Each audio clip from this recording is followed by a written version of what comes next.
સતી તોરલના ઘરે 5 સાધુ આવ્યા ને. જો આશરાના ધર્મની વાત કરું તમને, જેસલ બહાર ગામ ગયા, સતી તોરલને કીધું કે આશરાનો ધર્મ ન જાય, કોઈ અભ્યાગત ભૂખ્યો ન જાય, ધ્યાન રાખજો, હું બહાર ગામ જઉં છું. અને જેસલ વિયાઈ ગયા ને પછી 4 સાધુ આવ્યા. અત્યારે બધા વાણીમાં કે સાધુ આવ્યા 1,04 જાડેજા, 4 લાખ તો અત્યારે ભેગા નથી થતા, તેદી થયા હોય. 4 લક્ષ લઈને આવ્યા. ધર્મ, અર્થ, કામ અને મોક્ષ. ભજન પાકે ને એટલે મારા નાથને તમારે અહીંયા આવવું પડે. ભજન પાક્યું અને 4 સાધુ આવ્યા. જેસલ નું ઘર પૂછતા પૂછતા પૂછતા કોકે કીધું સામે ઘર રહ્યું ને ઈ જેસલ ની ઝૂંપડી. અહીંયા આવ્યા. સતી તોરલ છે અને કીધું કે અમારે હરિહર કરવું છે. બાબુ એક મુઠ્ઠી દાણા નહોતા ઘરમાં. અને ભગત ઈને કહેવાય. ઓસરિયું જ હોય, વાયેલા પટાળ હોય જ નહીં. અત્યારે તો કલાકાર બધા પ્લેનમાં ફરે છે. કલાકારમાં ભગતમાં ફેર છે. ભક્તિ તો બાપુ છે ને અંદરથી ઉગે. આ દુનિયાને દેખાવ કરવાની ભક્તિ જ નથી. આ સીન સપાટાનો ધંધો જ નથી. એમાં અતારની પેઢી ઘડી કલાકાર બની છે ને, એ સારું છે, ગાય છે, એમાં મને કઈ વાંધો નથી. પણ બાપુ નો સાંભળે એવું ગાય છે. ભજન માથે બાપુ પથારી ભરી દે છે. પણ ઓડિયન્સ એવું માગે છે, એમાં કલાકાર એ શું કરે? ઘરે જવું ગમતું નથી, મને દિલ કી બીમારી. અને દિલ કી બીમારી હોય દવાખાને જાવ ને. આ ભજન છે. પણ ઓડિયન્સ પર ચીઠી લખીને મોકલે કે આવડું આ ગા. એટલે ઓલા અમને ભાઈ પૈસા લેવાનો, એટલે કે હાલો એ ગાવી. કોઈ નામ નેઠો નહીં રામ. સંતવાણીમાં તો બાપુ શું તમને વાત કરું, રાતે પારેવા ઉતારેલા બાપુ કાનદાસ બાપુ, નારાયણ બાપુ રાતે પારેવા ઉતરે. વાણી કરે ને રાતે પારેવા સણવા આવે. ઈ વાણીની તાકાત. પાણા બોલ્યા છે, પાણા. અમારા ગુરુ મહારાજ એમ કહેતા કે પાણો સામે હોય ને, તમારી અંતરથી બાપુ નાભીમાંથી વાણી નીકળતી હોય તો પાણો અવાજ કરે, બોલ શું જોવે છે. શું તાકાત હશે ભજનની ભલામણ. સતી તોરલ વિચાર કરે, જેસલ ઘરે નથી, ઘરમાં દાણા નથી, આશરાનો ધર્મ નો જાય. કીધું હવે હું કરું? સાધુને કીધું કે બાપુ બેહો, હું આવું. બજારમાં નીકળ્યા. વિચાર કરે છે હવે હું કરું. અને સધીરની હાટડી સામે દેખાણી અને સધીરની દુકાને જાય છે. અને જો સધીરની, મેં એક સંત પાસે સાંભળેલી વાત તમને ખુલાસો કરી દઉં. દુનિયા જે વાત કરે ને એ વાત, સાધુ એક હતા અમને મળેલા, થાનની બાજુમાં માંડવનું વીડ છે, એમાં એક સાધુ આ બોલેલા. એ હું તમને કહું છું, સાચું ખોટું મારો રામ જાણે. એ કે સધીરનો કોઈ એવો હલકો ઈરાદો જ નહોતો. આ દુનિયા ગમે એવી વાર્તાઓ કરે, સધીરનો એવો કોઈ હિસાબ જ નહોતો. પણ સધીરે પાપ ખૂબ કરેલું. પૈસાનું વ્યાજ વટાવનું, વધુ ઓછું દેવાનું, લેવાનું, વેપારમાં ખૂબ કરેલું. એટલે એ વિચાર કરતો હતો કે મારે પાપ ધોવા છે, પણ ધોવા જાવું ક્યાં? અને આ જેસલને સુધાર્યો એવા એને સમાચાર મળ્યા ને. કોકે કીધું કે આપણા ઓલા દરબાર નથી જેસલ જાડેજા બારવટિયા, ઈ કે કોક બૈરું લઈ આવ્યો છે ને, ત્યારે જાડેજાને કે બકરા જેવો બનાવી દીધો. અને આ તો બાપુ વાણિયાની કોમ. એ કે જેસલને જો બકરા જેવો બનાવ્યો હોય તો બૈરું જેવું તેવું હોય નહીં. અને એ બૈરાને મારે મળવું છે ને, એને મળવું ને, એની પાસે કંઈક માગણી એવી કરું ને કે મારા પાપમાંથી મને મુક્ત કરી દે. એનો ઈરાદો આ જ હતો, બાકી કોઈ એવો હલકો ઈરાદો હતો જ નહીં.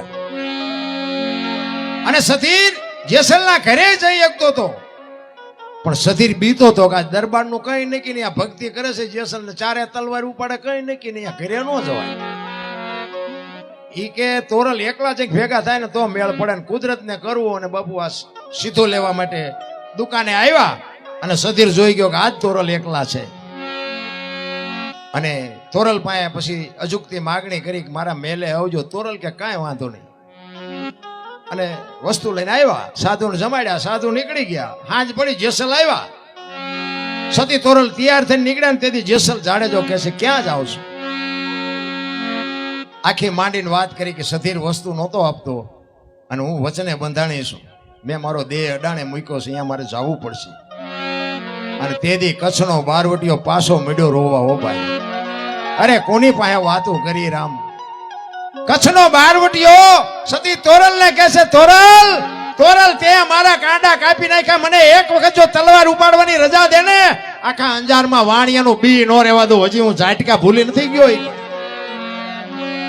તારે તોરલ કહે છે જાડેજા આવી ગાડીઓમાં બેહો ને એટલે સ્ટેશન આવાજ આવે. સધીરની તાકાત નથી, તમે શું કામ ને ગભરાવ છો? વરી જાડેજો પાછો તોરલના પગમાં પડ્યો. તોરલ, તોરલ, મારો કાળ ઊભો થઈ જાય, શું કરું? મને આમાંથી બચાય. મારે હજી અંદરથી ઊભો થાય, એને રોકવાનું કંઈક કરો તોરલ. હજી મારો કાળ ઊભો થાય છે. મારી ભૂલ થઈ ગઈ, મને ખબર નહોતી, મારે આવું બોલાય નહીં.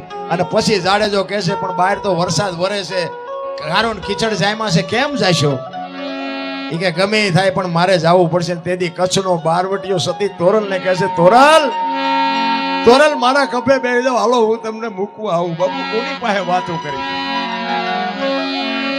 તેથી સતી તોરલ એમ કહે છે કે વાહ જાડેજા, વાહ, તારા શું મારે વખાણ કરવા. એ કચ્છનો બારવટીયો બાપુ આમ ઘોડી થયો અને તોરલને ખંભે બેહારીને બાપુ રાતે નીકળ્યો. કોઈ જીવ જાગતો ન હોય, કાળી ડિબાંગ રાત જામી હોય, ટમરા ત્રમ ત્રમ બોલતા હોય અને વીજળી આંખને ચીરતી હોય, કાળી ડિબાંગ રાત જામી અને એમાં બાપુ તોરલને ખંભે બેહારીને જાડેજો સબાંગ સબાંગ સબાંગ મીડો પગલા માંડવા. તોરલની કહું તૂટે છે કે વાહ જાડેજા, વાહ જાડેજા, વાહ જાડેજા. અને સધીરની હવેલીએ ઉતારી અને જેસલ કહે છે કે હવે હું જાઉં છું, તમારે જ્યારે આવવું હોય ત્યારે આવજો. સધીર જો મને જોઈશે ને તો પાછો બીસી. અને જાડેજો હાલતો થયો ને, તોરલના મોઢામાંથી વાણી નીકળી, સુજા અને સુલક્ષણા, તારા હાડમાં નો આવી હલકી વાત. આવા નરને કેમ મોડા મળીએ જાય, મારે સરગાપુરનો સાથ. વાહ જાડેજા, વાહ, ત્યાં તો આ દુનિયામાં મને ઉજળી કરી. ગુરુ અને શિષ્યના નાતાની હજી આપણને ખબર જ નથી. ભલા ગુરુ એમ કે ખાલી કુવો છે, એમાં ધૂપકો મારી દે, બીજી મિનિટ નો થવા દેવા, ઈ કઈક લઈ શકે. આ તો કે માઇલ પર બાપુ પડું તો પગ નો ભાંગી જાય, એનું કામ નથી. રામ દેવાયત પંડિત ને 750 સેવક હતા, પરીક્ષા કરી 4 વધ્યા. હાલો હુરો વણવીર ને ઢોંગો 4 જ વધ્યા. લ્યો બોલો, બીજા બધા ગાયલો બાપુ કંઠીઓ તમારી પાસે. ગુરુ અને શિષ્ય, એક ગુરુ ને શિષ્ય બે આમ જતા હતા ને, ખેતરના શેઠે નીકળ્યા ને, એમાં બરોબર દી આય તમારો ટાઈમ. અને હમણાં બાપુએ વાત કરી મંદિરની આરતીની, એટલે સંધ્યાનો સમય ને, એટલે ગુરુ મહારાજ એના શિષ્યને કીધું એ કે મારા ગુરુનો આદેશ છે કે જ્યાં સંધ્યા થાય સંધ્યા આરતી કરવી પડે. એટલે હવે અહીં આપણે સંધ્યા આરતી કરી પછી આપણે આગળ હાલી. દોલો ચેલો કે બાપુ હાવજની ડણકું સંભળાય છે, કોઈ નહીં આ પૂજા બૂજા ફાળે, નાસ્તો કરી જાય બે નો. હલો કે બે ખેતરવા આગા. એ કે ના, મારા ગુરુનો આદેશ છે, હવે અહીંથી એક ડગલું ન હલાય. અને ગુરુ મહારાજે આસન જમાવ્યું, એ દીવો અગરબત્તી ના તે જે કાંઈ કરવાનું તે કર્યું. અને તુહી તુહી તુહી તુહી ગુરુ મહારાજને તાલ લાગી ગયો. પડખે ચેલાને પછી બેહવું પડે. ચેલો બેઠો પણ ઘડીએ ઘડી આંખ ઉગડી જાય, સિંહ બી આવશે તો, સિંહ બી આવશે તો. અને આવા કપાતર પાછા બોલે થાય તે, અને આંખો ઘડીએ ઘડીએ ઉગડતી ને એમાં બાપુ ગા ગા ગા ગા ગા ઘા કરતો નીકળ્યો હાવજ. એક ખડતાલ મારીને ગાડું થોડું ઉડાડી, ચેલો બાપુ ભાગ્યો, ઝાડવા ઉપર ચડી ગયો. અને ઝાડવા ઉપર રહ્યો કે ગુરુ ગયા. અત્યારે જાજો ભાગ બધા નાસ્તા કરાવે એવા જ છે. ઈ બેઠો બેઠો જોવે છે કે હાવજ શું કરે છે, ગુરુની શું દશા થાય છે. હાવજ આવ્યો, બાપુ ગુરુનો તાલ લાગી ગયો. એ હાવજ અહીંયા આવ્યો ને, ગુરુ મહારાજને એક પરિક્રમા કરી, સામે બે પગ લાંબા કરી અને ગુરુ મહારાજને વંદન કરીને બાપુ હાવજ વિયો ગયો. ચેલો બેઠો બેઠો વિચાર કરે કે હું બેઠો તો મને પગે લાગે. સિંહ વિયો ગયો ભાઈ હેઠો ઉતરીને એ બેહી ગયો પાછો એના આસન ઉપર. ઘડીક જો ને બાપુ જઈ ગયા, બધું જોડીને ચીપિયો કમડલ ને બધું કર્યું ભેગું. બાપુ કહેલા આમાંથી કંઈક તો ઉપાડ્યા, બધું મારે જ ઉપાડવાનું.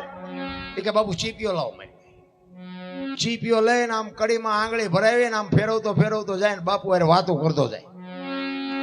એ કે બાપુ હમણાં આપણે બેઠા ને કે સિંહ આવ્યો હતો. બાપુ કે આવ્યો હોય છે કે બાપુ મને ખબર પડી ને, મને બીક લાગી, હું ઝાડવા ઉપર ચડી ગયો. એ કે સડી ગયો હોય છે. એ કે બાપુ પછી તમારી પાસે આવીને એ કે તમને પરિક્રમા કરીને પગે લાગીને સિંહ વિયો ગયો. તો કે વિયો ગયો હોય છે. એમ કરતો જાય ને આમ ચીપિયો ફેરવતો જાય. હવે ચીપિયો બોરડીમાં ભરાણો, બોરડીમાં મધ બેઠેલું. હવે શાંતિ મત બેઠું હોય ને આપણે હળી કરો એટલે શું થાય બધાને ખબર છે. બેન સોટ્યું હો ગુરુ ને શિષ્ય બેન આમ આમ આમ આમ આમ આમ કરતા બે ખેતર બહુથી ગયા. ઓલાને કાંટા કાઢે ને ઓલાને રાતા સોળ કરી મૂક્યા. પછી ઓલા શિષ્ય ગુરુને કીધું બાબુ એક વાત તમને કહું કે શું? કે બાપુ ઓલો હાવદ આવ્યો ત્યારે તમે હલ્યા નહીં આવડી આવડી માઇકુમ ઠેકડા મારવા માંડ્યા. અને ગુરુ મહારાજે બાપુ એવો સરસ જવાબ આપ્યો ને, ઈ કે ઓલો હાવદ આવ્યો ને તે મારી હારે અખિલ બ્રહ્માંડનો માલિક હતો ને માયખું આવી તે કપાતર તું છો મારી હારે. એમ સંગત કોક હારા નહીં કરાય, ભાગવું ન પડે. હારા માણા ભેગો દારૂ વાળા હોય ને, દારૂ વાળા એના ભેગા તમે ન પીતા હોય ને બેવો ને તો તમારું નામ લખાઈ જાય કે પીતો જ હોય ને કે આના ભેગો ન પી, ભલે ન પીતા હોય. અને બાબુ હું તો એમ કહું છું પીતા હોય ન પીતા, બાકી પીતા પછી તમને ઘણા એવું થતું કે એના બાપના પૈસા ચા હતા, પીતા હોય પીજો પણ પીવાય નહીં. કંઈક ના ઘર બરબાદ થઈ ગયા છે, મેં મારી નજરે જોયા છે. મેં 20 વર્ષ 22 વર્ષ ખટારો આંક્યો, હિન્દુસ્તાનના શેડા ચારે જોઈ આવ્યો છું. પણ કોઈ એમ કે દરબારે દારૂ પરમાટી ખાધી તેથી 5 લાખની શરત મારીને આવજો બાપુ, આ શિવની સાક્ષીએ કહું છું, મેં મારો દેહ નથી અભડાયો. સિદ્ધાંત હોવો જોઈએ, મારું કુળ કયું, મારું ખાનદાન કયું, મારા મા બાપ કોણ, આનો પાવર નો હોય મરી જવાય. સિદ્ધાંતથી જીવાય. ભલામાં સમાજ કોઈ બી હોય, એકતા, આ તમારી એકતા જોઈને તો બાપુ મને આજ આમ મારી કહું તૂટે. ખરેખર તમારી જે એકતા છે ખરેખર દિલથી સલામ કરું છું. અને આવીને આવી એકતા મારા બાપ રાખજો. જિંદગીમાં કોઈ દી મોળો દી જ ન ઉગે, આ ગામ માટે મોળો દી ઉગે જ નહીં. આ એકતાની જે મજા છે ને એ જ વાત જુદી છે. બાકી તો બાપુ છે ને જ્યાં ફાટા પડ્યા છે ને, હગા ભાઈઓ ને બાપુ ફળિયામાં દિવાલું જોઈ લ્યો, આખા ગામ ધુમાડા બંધ દે, હગા ભાઈઓ ન હોય. આપણે એમ કે તારા ભાઈઓ એના હારે મારા આડી છે ને હવે આના હારે જ ઊભી રાખવાની હતી. આડીના દીકરા, હા તારી માનો જણ્યો ભાઈ છે. ભાઈઓના છોકરા ભૂખ્યા હોય ને તમે દુનિયાને ખવડાવો તો શું મેળ પડે? અરે કુટુંબ પરિવારની બાપુ એકતા છે ને એની મજા છે.